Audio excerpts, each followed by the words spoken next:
I want to welcome everyone here and thank you so much for your participation in this webinar. I also want to thank Martina for your availability and willingness to discuss innovation with us today. So we are indeed going to talk about managing innovation in clinical supply chain and also how technology and simulations can help drive innovation in clinical supply chain. First of all, well, I'll let everyone introduce themselves. So maybe Martina, do you want to start? Thank you so much, Amaury. I'm Martina Marauli. I'm a clinical supply innovation director in MSD, and I'm located in Switzerland. And it's a pleasure to discuss with you again after 1 year. Remember, last year in Brussels, we already presented and had discussions. Thank you, Martina. And Rafael?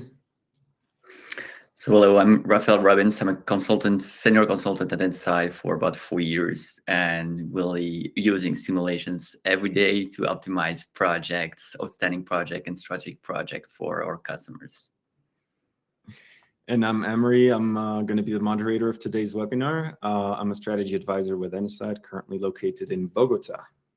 And now to finish with the introductions, I want to quickly introduce Inside for those who don't know us very well. So we're basically a company that focuses on applied mathematics, simulations, and optimization solutions. We are present in the energy sector, where you might know us for optimizing the entire European electricity market.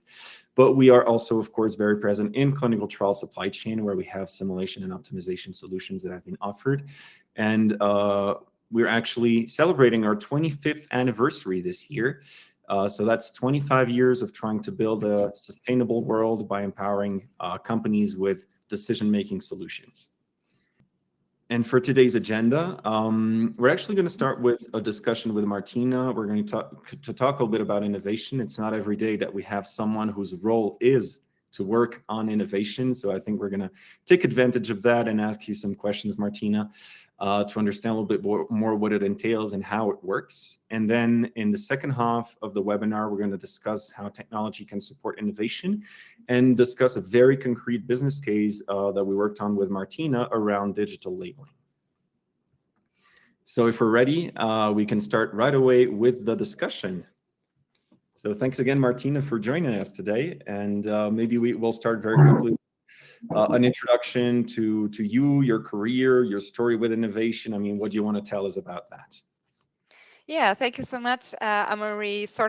I have been reflecting a lot, and innovation has been accompanying me throughout my whole career, but my conscious innovation journey started when I was the chief of staff and when we implemented a new innovation and development center in Switzerland. And there we built and implemented the innovation hub from the scratch. So we defined strategy, we set up processes, but essentially we created innovation culture. And culture where every voice matters, where innovation belongs to everyone. And I really learned during this time how powerful diversity is. Diverse people, diverse questions, diverse perspectives. And I learned also about the power of creating powerful and purposeful innovation networks. And recently, so for the last 3 years, I have been leading a digital innovation project. It's called Digital Display Label. So we'll talk about it later. But for the moment, we just can keep in mind it's an electronic label that replaces traditional paper label. And it allows to update label information real time. And it was really exciting to turn this idea into a fully compliant and real world solution. So we worked across departments, we worked with external partners, with vendors and other pharma companies, and it's really a very special setup of collaboration. It's co-creation, co-innovation. It's an ecosystem rather than ecosystem. It's about sharing challenges, discussing, aligning, and find positions. And then for sure, run pilots at different levels, including clinical sites. and also get feedback from health authorities about this new innovation. So from that, I learned innovation in the clinical supply chain is really exciting. It's especially exciting because this is the place where technology, regulations, and patient care come together. Mhm. And sort of every improvement we make can help to start clinical studies earlier, giving access to new medication earlier, improving clinical site experience, improving patient experience. And this is, I have to say, a really powerful motivation. Yeah, that's amazing. And you're absolutely right. This is a very exciting industry. I mean, I've been in it for 10 years now, and I don't think I've ever been bored. There's so much to do, so much innovation to bring. And you mentioned a lot of things now in answering the first question. I think it could be interesting to share with the audience, because you mentioned that you've created an innovation culture in your organization. So how do you do that? How do you drive and enable innovation in your organization? And then how do you prioritize innovation projects that you might be working on? Yeah, that's all very good questions. Sort of really creating the foundation, the innovation culture means to create a safe place to try. So where there is open brainstorming, challenging each other, encouraging small experiments and pilots. The other piece of this foundation, as I have been experiencing it, is collaboration. And this means really building cross-functional teams, bringing in very diverse talents, diverse people, and also having internal and external where we really can leverage each other's expertise. One expertise might be more technical based, the other expertise is more pharma grade related.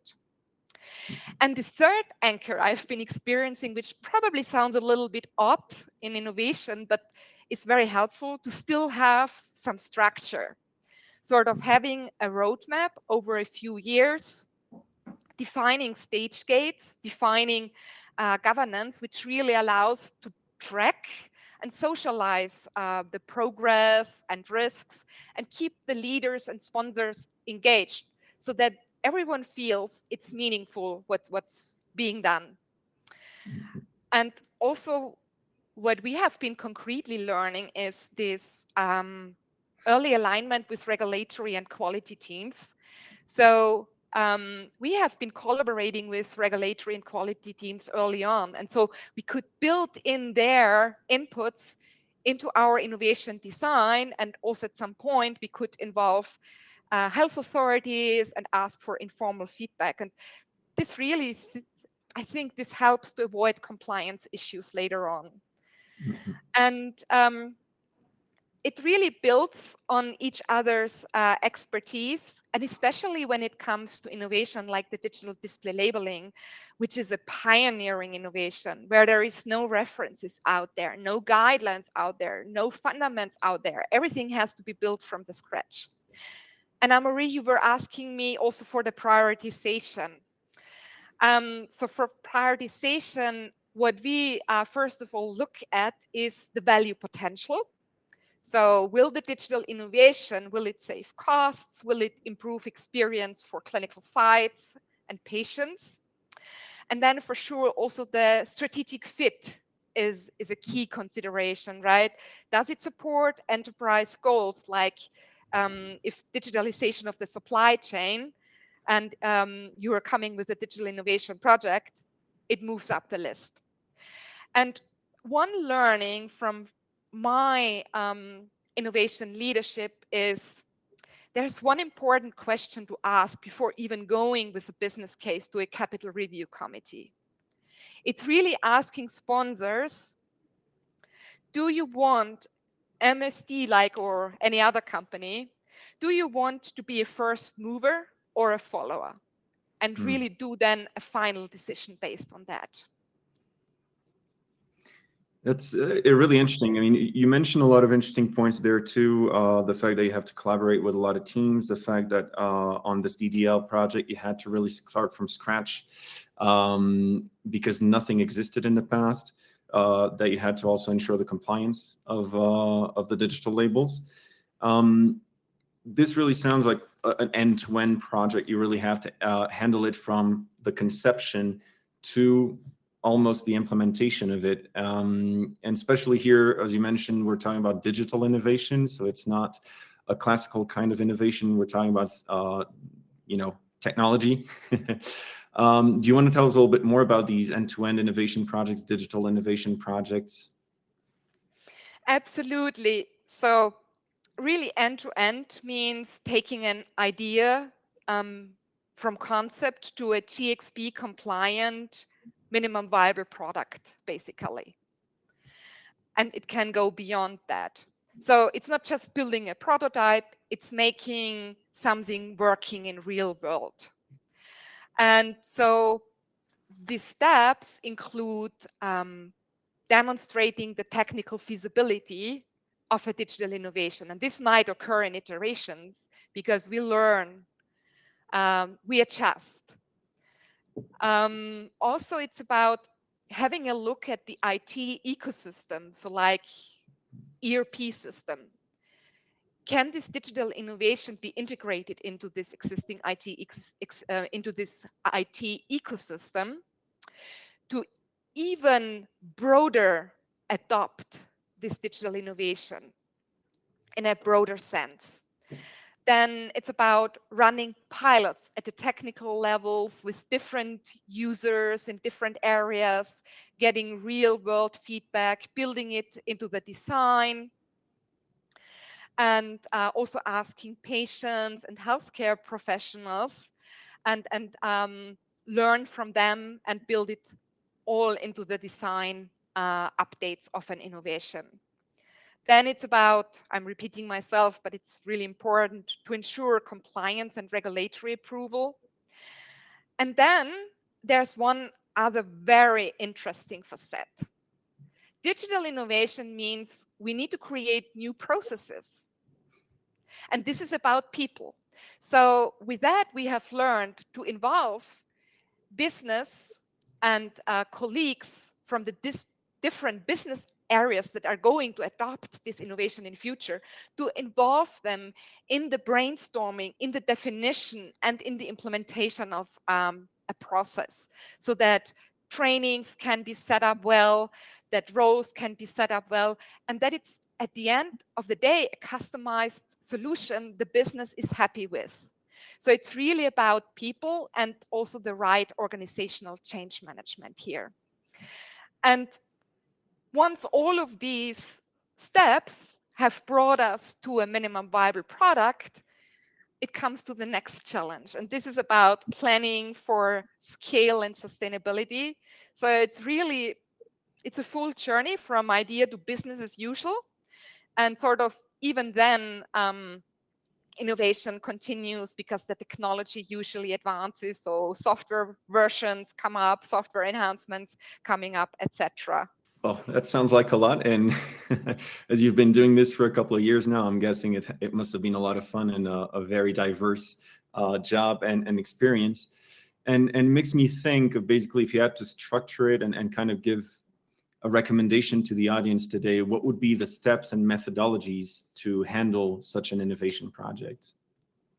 Yeah, this is an interesting one because usually sort of innovation projects are sort of approved and treated like any other capital project. But as an innovation project lead, you still have an opportunity to use a mix of lean startup and design thinking principles, sort of adapted for pharma and for the environment we are working in, and sort of going with an iterative approach, as I mentioned before, ideating as a team, bringing in all of the diverse facets, all of the diverse insights, bringing in all of the intriguing questions, then test it, then learn from it, and then adjust it. And what I have really been learning is to really engage the stakeholders and sponsors along this journey, because they are asked to sponsor an experiment. So it's important for them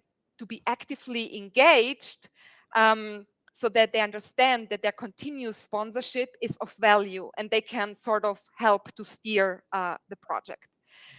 But really, it's about the diverse teams, and also like having a mindset of people to be creative, to be open, and also having innovation project management. So not sort of having project management where we check task A, check task B, or oh, there is a delay, but really giving the space to fail, to try, and sort of to find a way to focus. And in MSD, we also have a very nice model. It's about gigs where people from any organization can join a project for some period of time.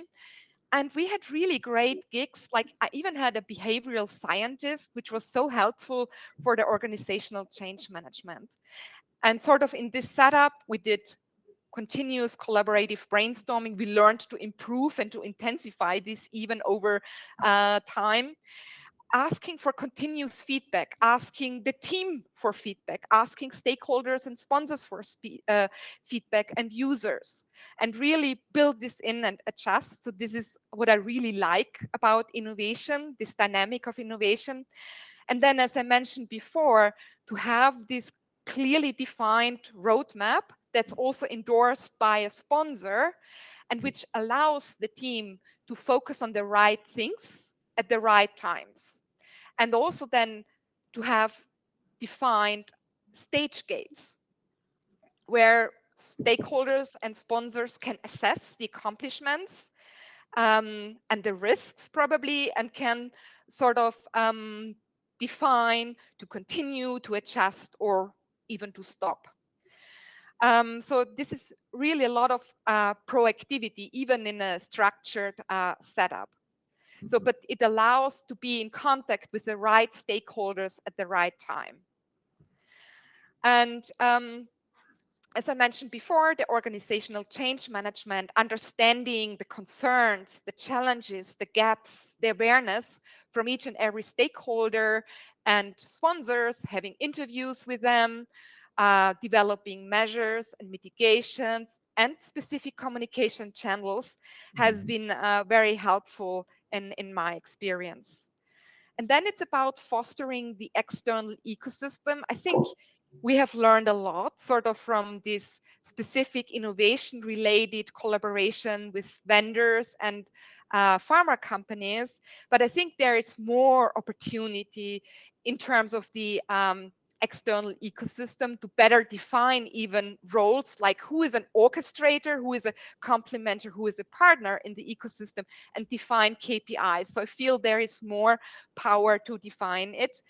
And then for sure, after action reviews, doing all of the reviews, the lessons learned, and build recommendation for other future innovation projects. So overall, it's a team sport.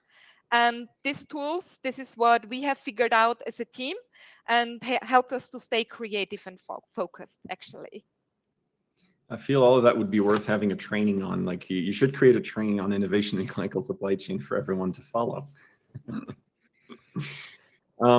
So the last question I have now before moving into the second half of the webinar, and it's linked to something you mentioned earlier on how to prioritize innovation projects. And the fact that to prioritize, you need to understand the value and the return on investment of a certain innovation. So how do you do that? How do you capture and measure the value or the ROI of an innovation? Actually, first of all, this goes back to a statement you made before, Amaury, sort of that innovation is different from traditional projects. Sort of traditional projects are more foreseeable, ROIs are more predictable. Because coming to the innovation space, and especially the digital innovation space, we start with uncertainty. We start with an experiment and we learn as we go. So early success is measured by technical feasibility, by compliance, by user feedback. So it's a lot about learning and iteration, but for sure we have developed sort of an approach to define the value proposition for digital display labeling. So first of all, it's about the qualitative value mapping, which is an easy one because you understand the unique capabilities and the unique values, and sort of this can be described easily. But then it's about gathering baseline data, which refer to the existing traditional process, really understanding cycle times and costs from the current process at each and every stage,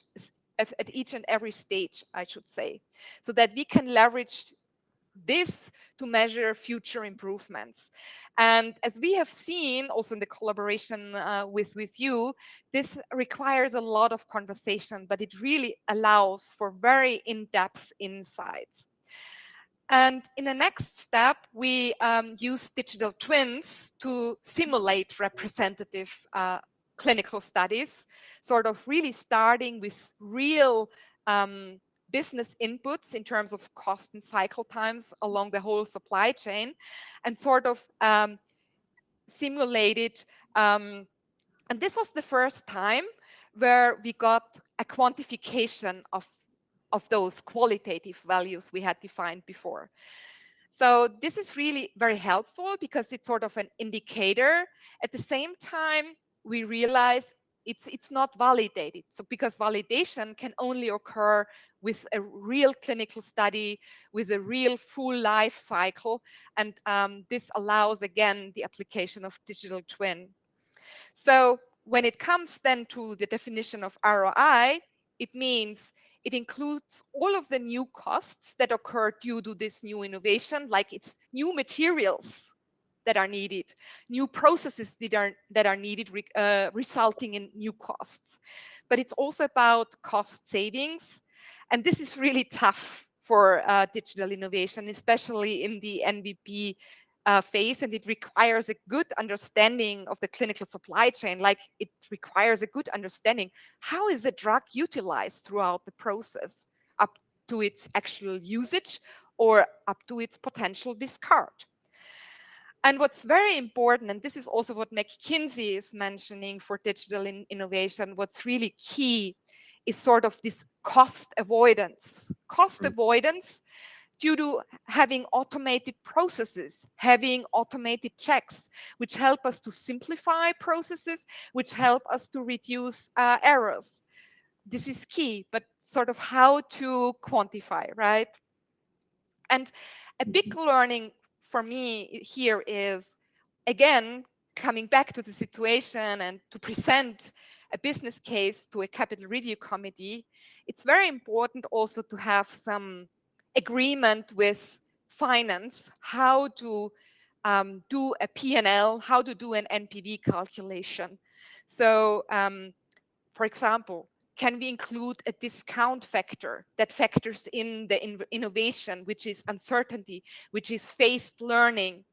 It is about how to consider fixed costs like IT management and service operation costs or depreciation. So I think lots of learning here for the future to have clear agreement. And overall, I would say, Amaury, that measuring innovation is a collaborative effort.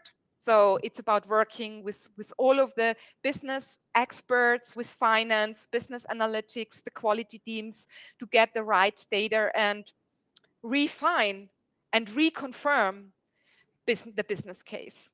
Absolutely. And thanks so much, Martina, for all of these great explanations. And I think it's a good segue as well to the next portion of the presentation, because in a couple of minutes, we're actually going to jump into the digital labeling innovation project that you worked on. Before that, Rafael and I will give a quick explanation about the simulation and digital twins that you just mentioned, Martina, to the rest of the audience. So I think we can get started with part 2 of this webinar. And for the audience, if you have any questions for Martina about managing innovation, Again, feel free to write them down on the chat. We'll make sure to take some time at the end of the webinar to answer them. So now jumping into the second part on how technology can support innovation, we're specifically going to talk about simulating the future of a specific innovation and or of a specific trial or program. And first, let's start with a quick definition of simulations. And this is a very, very simple definition of simulations that was given by ChatGPT, but I really like it because it's easy to understand. So basically, simulations create a virtual version of your reality and lets you see into the future what will happen today. You can see the future today for the next 3 to 4 to 5 years of, for example, a clinical trial. You can use simulations to simulate the flight of a plane, planning of a mission, the clinical supply chain strategy, for example. But what is interesting about simulations is that it allows you not only to see the future, but then to test alternative futures. You can really see all the potential scenarios of the future. You can change certain decisions and see what will happen without having risks or costs or limits like you would have in the real world. So for the clinical supply chain, we want to illustrate like what it could look like. And let's say you have a trial or a program or even an entire portfolio of clinical trials. If you simulate those things, what's going to happen is that every single event of the clinical trial or program is going to happen virtually. If a patient needs to be randomized, he's actually going to be randomized in the model. If a shipment needs to happen, it's actually going to be triggered with a certain amount of drug and shipped to a site somewhere around the world. So when you're able to simulate every single event, it means that you can have in advance today KPIs that you would normally only have when the trial's over. Like, what was the entire cost of managing this clinical supply chain? What was our waste? What emissions did we have? What were the risks, the operations? What were the inventories that we had around the world throughout the countries that participated? So this is already an amazing, opportunity. Then, of course, if you simulate one version of the future, it means you can also simulate a second version of the future. Like, what if we had a different protocol for our clinical trial? What if we had a different, what if we added one additional trial to our program? You could test whatever you want. What if we implemented digital labeling across our entire portfolio? And you can see a second future coming up and compare it with the first future. And then you're going to see these KPIs, the budgets, the waste, the emissions, and you're going to be able to see if the change that you make is actually going to be impactful or not in advance, years in advance. So it is extremely powerful to use this, and in our case, to support innovation projects as well. One thing I want to clarify as well is the uses of simulations, because there's a lot of misconceptions in our industry that simulations is just another way of doing forecasting and planning, and that is partially true. It is a way to do a very, very robust and optimal way of forecasting and planning. So that's one thing that can be done with simulations, but it can also be used to do operational planning. Like as we're simulating all the shipments and inventory, you could use that to do your resource planning in your operational teams. We often use it to optimize protocols, actually. We use it as well if there's a drug shortage in a trial to find mitigation solution to that shortage and save a trial from having to shut down, basically. We use it to reduce drug waste. On the program level, we use it to understand whether the program is feasible with the amount of drug that is available. We use it to do production planning. We use it to maybe even accelerate timelines. Like I said, what if we add an additional 1 or 2 or 3 trials to a program? When can we start them? Those are things that can be simulated to assess the feasibility. And finally, on the portfolio level, that becomes really interesting because there's so many decisions that are taken on an organizational level across the clinical supply chain organization that will impact every single trial in the portfolio, like which vendors do we work with? What processes do we implement for packaging, labeling, for collaboration with other teams? What innovations do we implement? Do we do digital labeling, lot pooling, things like that? And simulations can help by simulating the entire portfolio, assess the impact of those decisions, once again, years in advance. Today, you could have those results and those responses without having to wait for 1, 2, or 3 years to see the actual happenings of those decisions in the trials. And I'm going to hand it over to Raphael now to illustrate each of these 3 points with one small business case, and then we'll come back to Martina to talk about DDL. Perfect. Thanks, Amaury. So as a first example, we're looking at trial optimization. So it's really a simplified business case, but to illustrate what we just said before. So we had a first, let's say, future one, where we have a trial where we had a monthly dispensing. And what simulating was a monthly dispensing. We had the following KPIs we can measure on waste, risk, and costs that we can see here.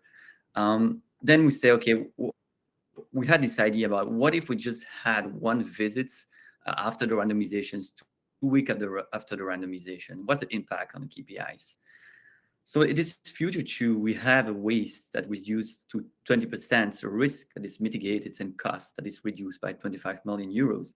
And with those data, we can go to the clinical operations and say, hey, look at the impact it may have to add one visit in your protocol. And that really helps to leverage those data.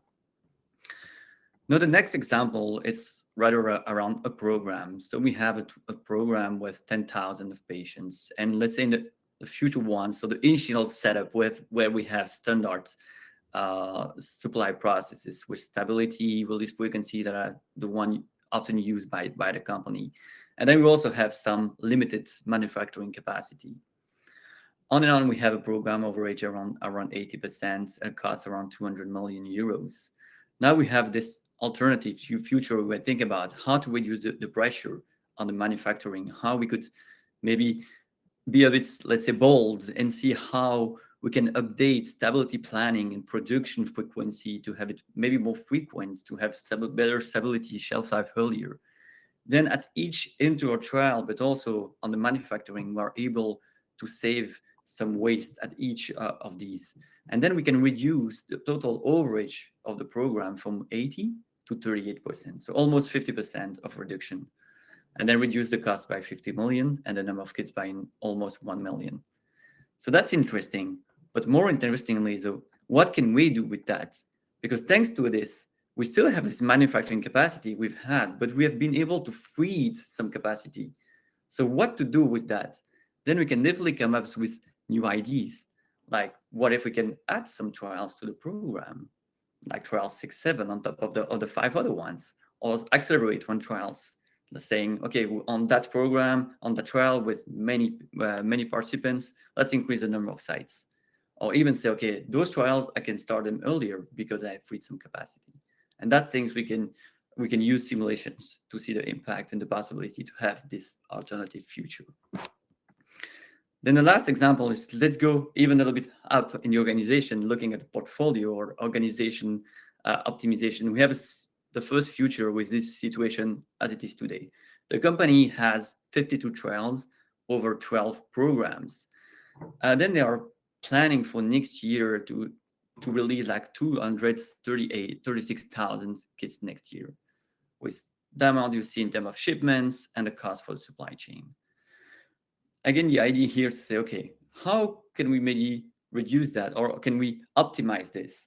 So we discussed about, okay, what if we can update the packaging and the labeling process?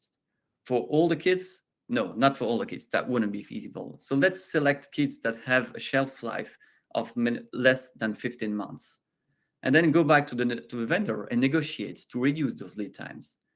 At the end, we do that, and we simulate that if we do that and can reduce the pack and label lead time by only a month, the return on the investment we may have at the company level is around 27 million euros.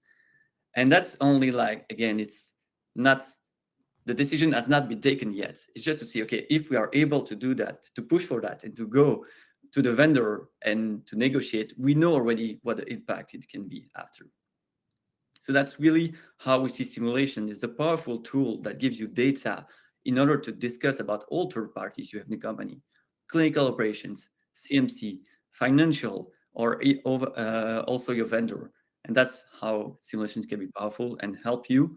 Again, we'll come back later, but exactly on what Martina said, like qualitative analysis, right, is okay or easy to do, but quantitative is much more complicated. Indeed. And whether we define innovation as being trying one new indication and trying to, get an innovative new drug on the market for a specific disease, or having new processes internally and innovating in our structure internally, or innovating by implementing digital labeling, lot pooling, or things that are actually going to change the way that we work our clinical supply chain. This can be applied to anything. And when we talk about prioritizing, what can be very complicated is that we can be faced with a lot of opportunities. This is an industry where things are moving very fast. And here on the screen, you have a handful of innovation opportunities that we've worked on in past years at NSide. Well, with simulations, you could understand the ROI of each of them individually, like the one that Rafael just presented, negotiating with the vendors to have a little bit of a better lead time, could save 10% of drugs and reduce costs by 8%. That's great. Now, if you're able to use simulations on every single project that you might want to investigate, you can start having a visibility on the ROI of each of them and the value they can bring, the quantitative one, not the qualitative, of course.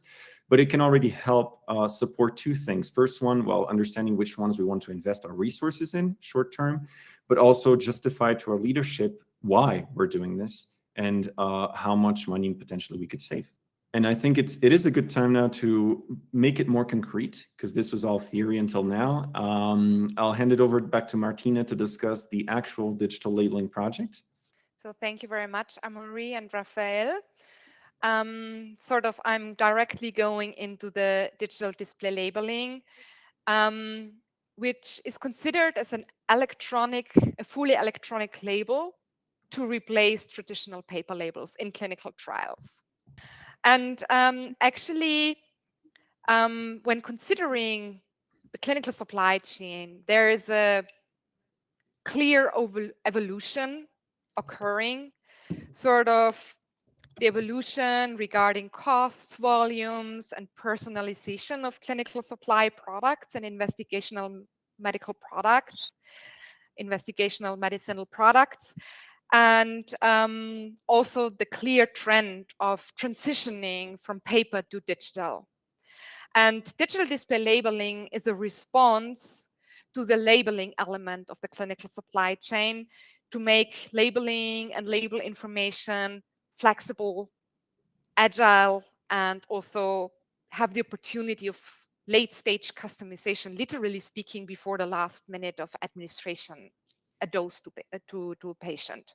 And considering today's situation of traditional paper labels, there is a few challenges. So paper labels are hard to read, especially if there is limited space available on small packaging units. So is it small vials or syringes? And on this slide, we see, for example, a paper label that's fully wrapped around a vial and needs to be unwrapped so that the information can be read and is legible. And also booklet labels, they are huge and it's difficult to search information. It's also obvious that paper label provide static label information. So this means in case of any label information update, there needs to be a reprint of paper labels and physical relabeling. Whereas for DDLs, it's an update anytime, anywhere. Also, paper labels are time consuming, considering all of the designing, the printing and production take time and effort. And also it includes paper-based and manual processes. So this is also why we see packaging and labeling on the clinical path for the clinical supply chain. But sort of with the DDLs, the clinical supplies can be, and the label information can be updated anytime, anywhere, and it can also help to start clinical studies earlier. And last but not least, we might even have impractical label information change, which would result in a discard. For DDL, again, we would not create waste because we just have the opportunity to update the label information and we have an improved utilization of the clinical supply material. And in this context, I would like to share sort of that the digital display labeling goes back to a EU guideline and guidance from health authorities, where there is a clear requirement for clinical finished goods to have the product information directly sitting on the product, directly readable. And that's why the industry takes this huge effort of developing a digital display label. And in this context, I would like just to make a side note. We are often asked, so you're talking about e-labeling, but there is some other type of e-labeling in the commercial space where there is QR codes provided to replace a patient information leaflet. So this is a completely different thing. We are talking about the clinical space where product information needs to sit on the clinical product. And this is sort of what industry has come up with so far. Here we see the digital display label for a vial. It's adaptable also to bottles and blisters. And basically we see a digital label comprises of an electronic paper attached to a screen. And this is pretty similar from what we know from e-readers, Amazon Kindle, or from price tag in the supermarket. And between the screen and the e-paper, there is a near field communication tag, a radio frequency tag. And this is scanned with a reader to really update to the label information, to the label image that's needed. I will share in the next slide a little bit more tangible. For the time being, I would like to continue my thought process. This setup, it can communicate with ERP, considering that the ERP system, it manages, controls, and updates the label content from anytime, anywhere, and it sends the label images. And then the new label image is actually activated on the individual DDL screen through the near field communication via the reading device, which again, we will see on the next slide. I would like to highlight one more thing. We have also a battery as a component of this DDL, and this really allows additional functionalities. It allows for multiple pages, which can be advanced with a button. So it allows to present label information in a focused way over multiple pages. And also the battery allows to build in additional digital features like temperature monitoring, adherence monitoring. There's also a battery-less solution available in industry. It's with energy harvesting, which allows updates of the label information, but does not allow for the additional functionalities. So, and what we see here, that the vial adheres to the DDL carrier, and it includes some extension to provide space for a vial adapter, which is important, especially for the oncology space, for the dose preparation in the clinic in the oncology space. For a bottle, you would have less of this rigid flex situation. You would have more overlap with the surface of the bottle. And now I'm moving to the next slide, which I have promised. Sort of, we see that label updates, label information coming from ERP can be activated through near field communication. So this means each and every DDL unit needs to touch a reader, either a stationary reader that's connected to a laptop or a mobile phone. That also works. iPads do not work because they don't have a near field communication reading capability. And the second image on this slide shows the page flipping with a button. And there is also a navigation bar which shows what side, what page is displayed. And this is a big thing to develop and implement the DDL. So that's why it has been very important for industry to consider it as an industry solution, as an industry platform. And over years, we have been coming together in a clinical supply leadership forum of 10 plus pharma companies, discussing and harmonizing the development of DDL and really coordinating efforts. We published a position paper to create awareness, and acceptance to our stakeholders that might be future adopters of a DDL. And recently, we have also launched a dedicated subcommittee in ISPE, which allows also dedicated connections with ISPE community of practice for regulatory, for CMOs, vendors, and sustainability. So really good opportunities to discuss, align, position, and move further the development of the DDL. But at the end of the day, it's really positioning, defining, harmonize technical specifications, and also share with the external ecosystem so that it's clearly understood what a DDL is required from a pharma lens. This is a slide which I'm very excited about. When Anne-Marie and myself presented last year in Brussels, our presentation was more conceptual and developmental. But today, I'm really happy to share this slide here, which is about testing the digital display label in practice. And clearly, our industry is in different stages to prepare and execute this DDL testing. So we are doing a lot of new learnings, but there is human factor studies available in our industry with patients, nurses, pharmacists, etc. And these human factor studies have really shown that DDL is legible, readable. It's also the navigation and searching of information is clear. And also when it comes to a dose preparation that involves a vial with an attached DDL, this could be successfully used and allowed safe dose preparation. And also we have in our industry a clinical pilot where the industry validated the update process in a real world context, in a production environment. It included dose preparation. It did not include patient dose administration at this point, but it really successfully showed the functionality, the value of DDL to the users and to the clinical trial personnel. And this is sort of the slide to discuss further, right?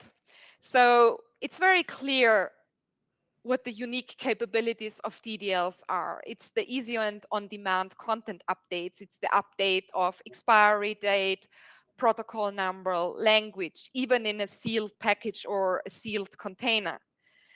And in terms of unique values from those human factor studies and clinical pilot, it's clear that the quality is improved, the process is simplified, the process is accelerated up to 60% as per the industry value capture. From the clinical pilots, we are figuring out even more significant process acceleration. It's about cost reduction, which we need to learn to define and quantify much better with really full cycle assessments, with fully executed clinical protocol and end-to-end supply chain considerations, also considering this upstream processes which are upstream to the clinical finished good.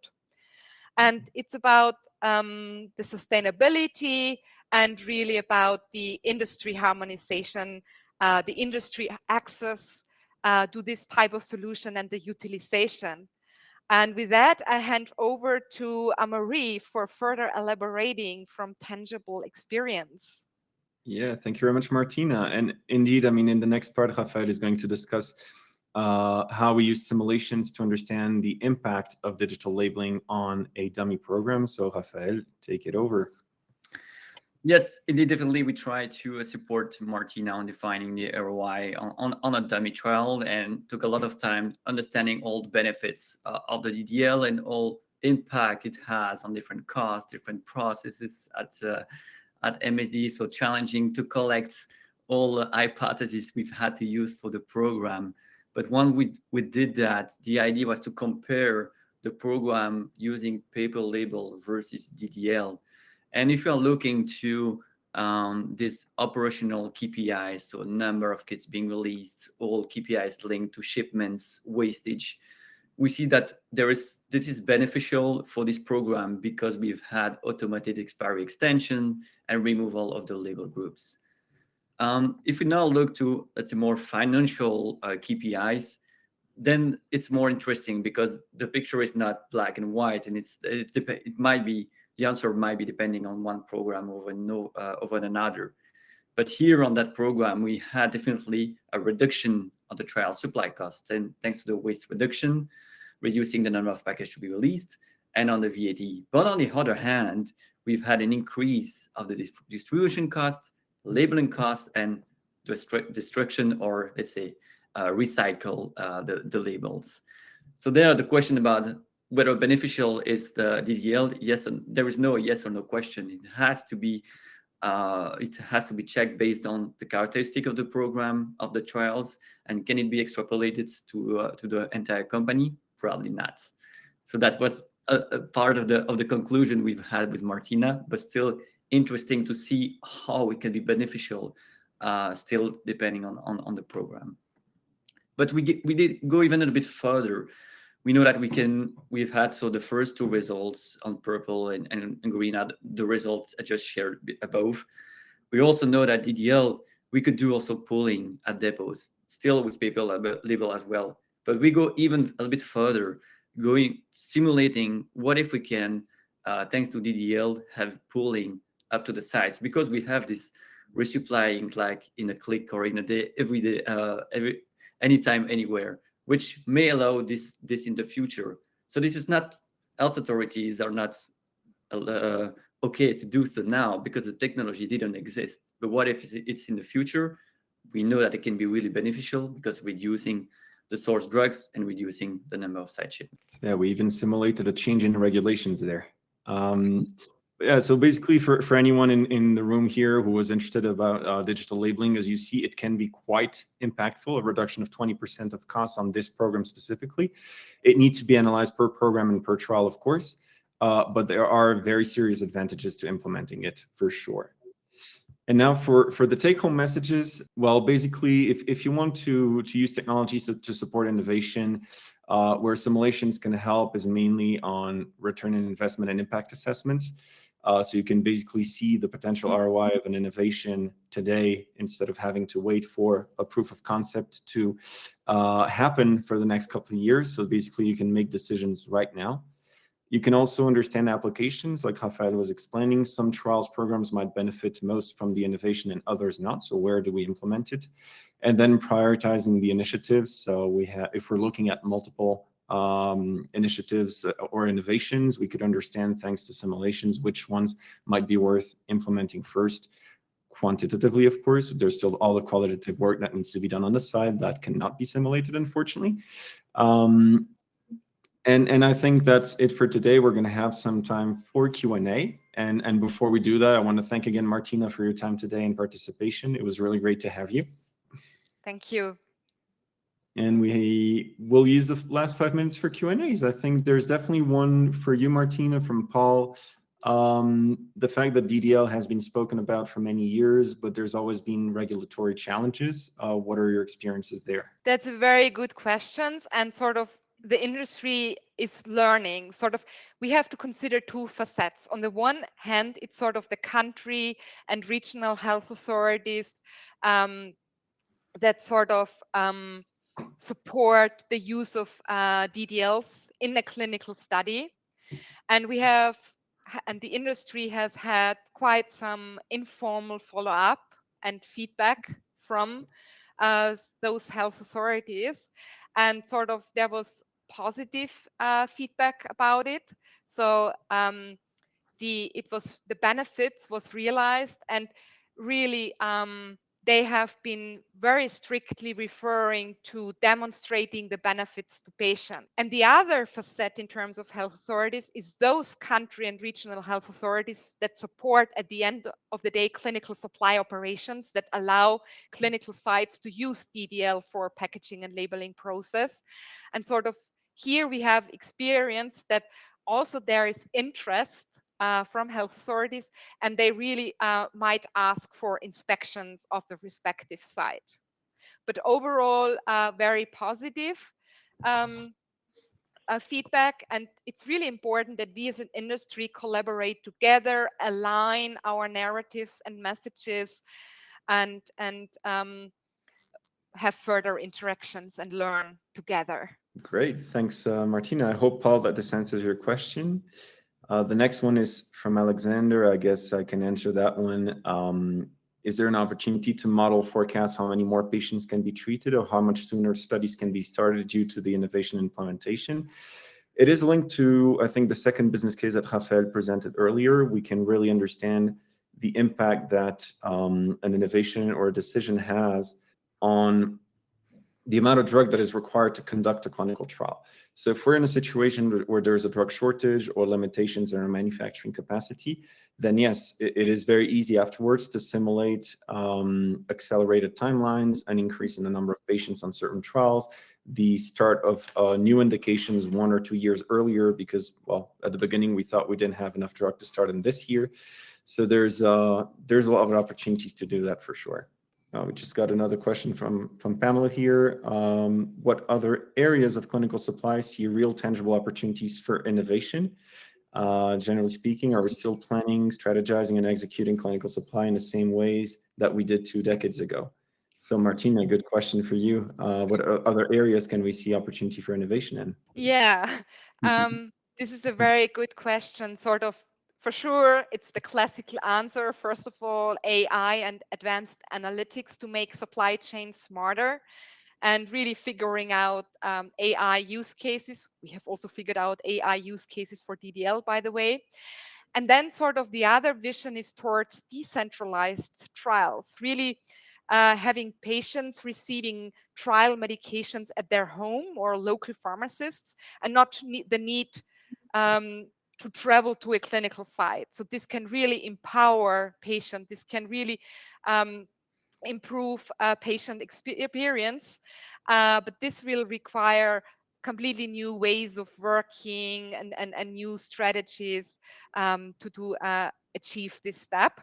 And then for sure, also the other point that comes into my mind, and you mentioned it a bit, Amaury, it's the sustainability. Sort of greener supply chains become a priority. Indeed. Thank you very much, Martina. And we're reaching the end of the hour, so I think we're going to pause here. If you have any other questions, don't hesitate to reach to any one of us. We'd be very happy to follow up. Also, if you have any other ideas of where simulations could be applied, let us know. We're also working on trying to find other areas to apply that kind of technology. So if you're interested, let us know. And if you're interested in getting the slides that we presented today, we can also send them to you by email. So thanks again for your participation, and one last thanks to Martina for her time today. Have a great day, everyone.